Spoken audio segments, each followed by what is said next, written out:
And with a game of such fine margins, 20 seconds, a massive amount of time. It is. I think this game so far, Ollie, has been way too close to call. Very back and forth. I personally don't really know who's going to take this next round. I usually have like a good sense, but this map is just out the window. Cafe especially. Trying to predict Cafe, it is just crazy. And talking about crazy things, here comes a rush from G2. Out of nowhere, they have stormed in towards the kitchen and they're taking everything that they can have. G2 have just hit Parabellum with the 1-2 good night. Penguin on your beloved Cat Can, Ollie. What can he do? He finds one kill to pad the stats.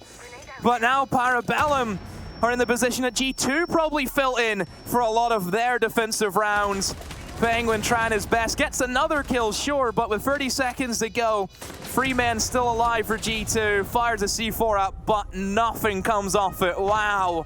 And try and pick up this next site. It's going to be kitchen and service again.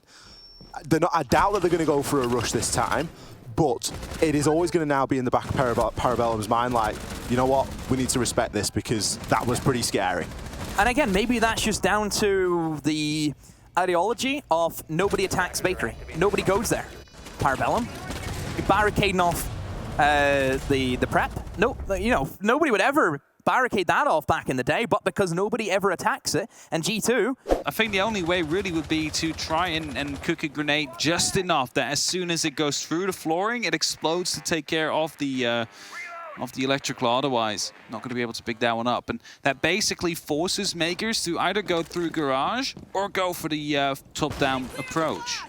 Well, the pressure's here coming underneath. They had an idea that someone was around. That camera is going to give the game away. And here's the quick pressure. Sasha is just sticking the diffuser. The smoke's come through a little bit later, but it's a 4 versus 3 versus 4 post-plant situation. They dug in, went quick, and they said, well, you want to stop the rush here? We'll go somewhere else. 3 versus 3. Still 3 C4s left in the pockets of TSM. That can be a bit of an opener. It can be a bit of a problem maker as Lolo dances a dangerous game and the first starts to pop off. Has some cover and a flash down inside to make sure nobody's able to find their way through. Gets a great pick and doesn't quite man the C4. The pistol pre-fire doesn't hit it, but the cover's round on the backside instead.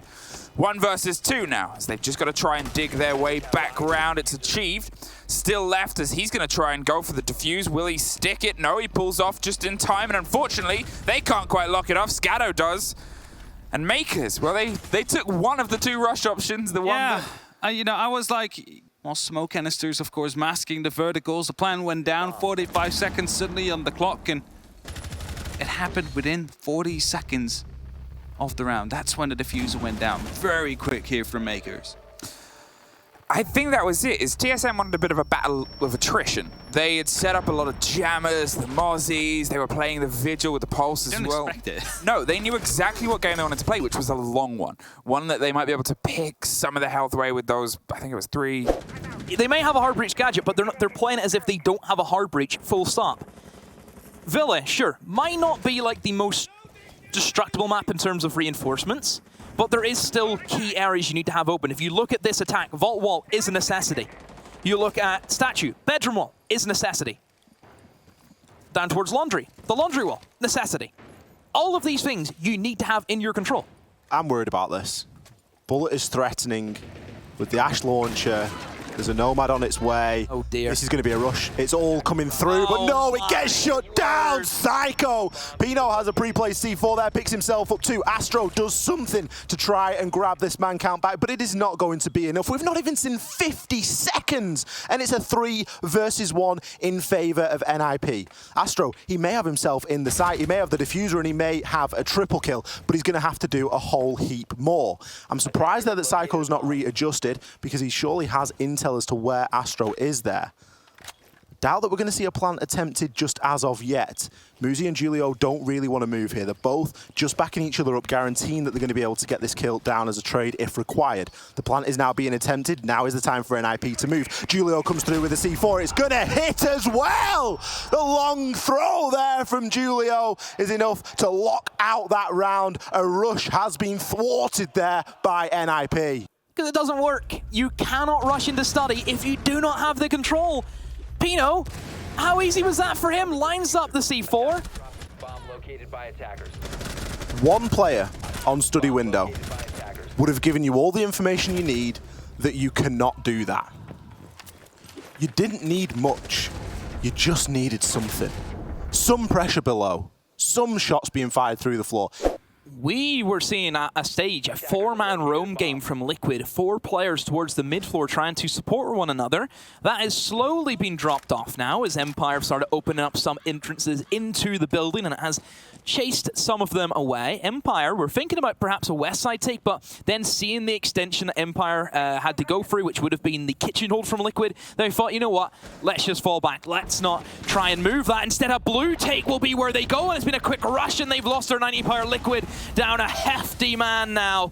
And they're going to have to try and stabilize and stop the bleeding for as long as they can. But everyone from Empire piling in. Cypher's still on the ground, bleeding out as he goes. Down and low HP also has to be careful. Potential smoke could finish him off. Moringa gets down and killed by always a nade. That's been dropped because he's got the kill. Oh my word!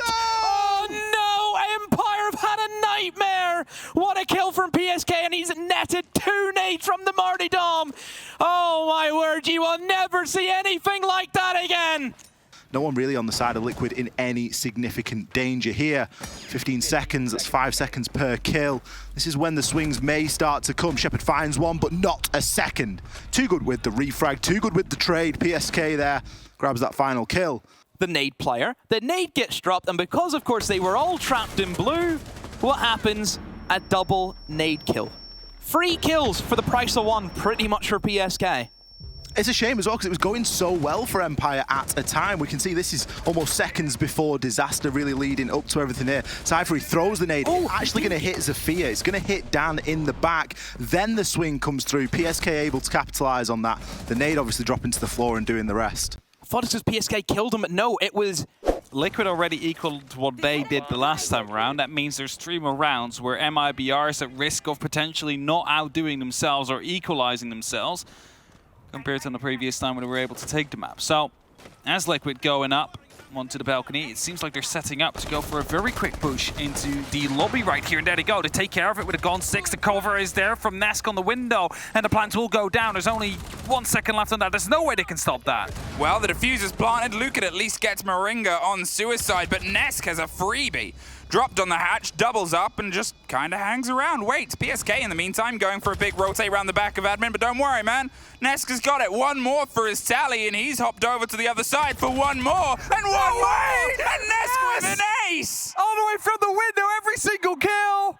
It's okay, though. I'm just keeping track, by the way, of how quick he is to go over to 300.